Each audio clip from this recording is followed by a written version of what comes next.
Hey guys, today talking about convincing yourself. So, this is a bad type of convincing. And I heard about it on this startup entrepreneur podcast. Basically, this lady figured out that whenever she was trying to convince herself of something, that was the wrong thing to be doing. So in my case, it's staying at Lowe's. I kept trying to convince myself that staying at Lowe's, I work at Lowe's overnights, and I was trying to convince myself that was the right thing to do.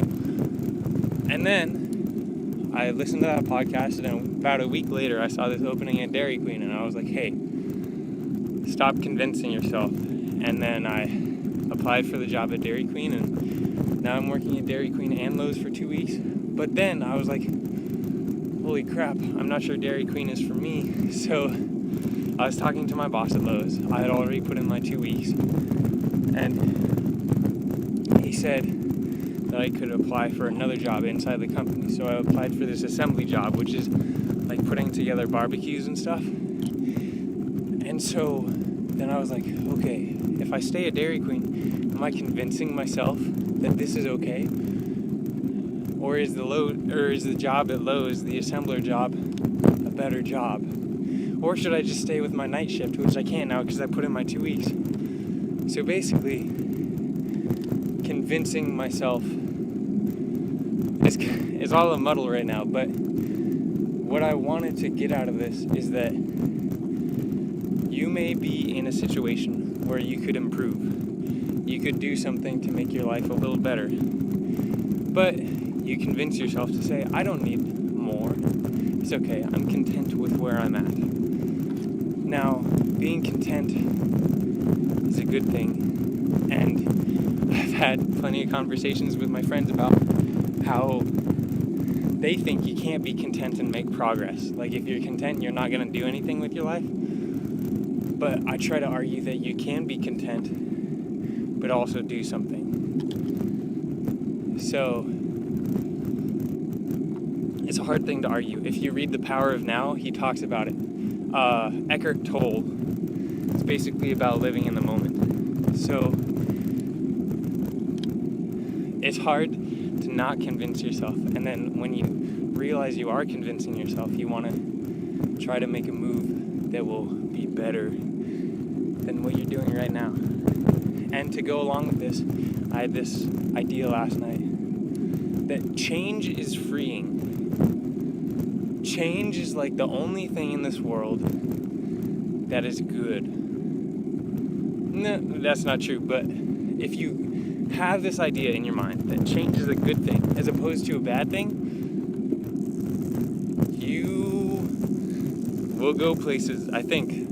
I don't know. But the idea I had was that if you don't like change, you're going to be stuck where you're at. You're not going to move forward, probably not slip back, but you're not going anywhere. And this is an adventure.